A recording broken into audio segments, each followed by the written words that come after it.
In 1978, I was kidnapped from the streets of southern India, sold to an orphanage, then adopted by an unsuspecting family in the United States who didn't realize that I wasn't an orphan. As a child, first coming to the United States from southern India, I was terrified. I'd never seen another white person, let alone an entire community of them. Likewise, for those around me, I was the only Indian for miles. I adapted. I attended school. I was active in scouting. I ultimately served as a student body president.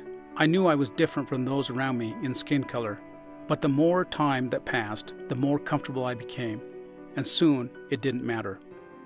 Then, as a young man, just out of high school, I went to London. I didn't realize at the time that London houses perhaps the largest population of Indians outside of India. I should have been comfortable, but in truth, I was again terrified. Their language was foreign, their food was strange, and how could they not know that while I was dark on the outside, I had a cream-filled center? Then, I got to know them. I ate their food, I smelled their curry, I listened to their language, and I admired their colorful clothing. I took time to listen, and I grew to love them. It's ironic. As a child, I was scared to death when surrounded by an all-white world. Then, just a few years later, I was equally terrified when thrust into a place where everyone was dark. Do you understand the lesson? It's not the color that mattered.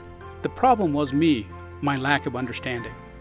I learned over a lifetime since that prejudice isn't about the color of our skin.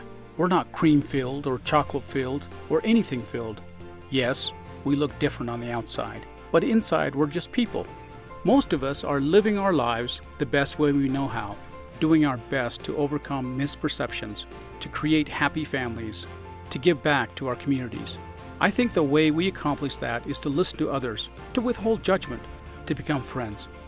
If it's true that we fear what we don't understand, then why don't we just get to know each other a little bit better, shall we?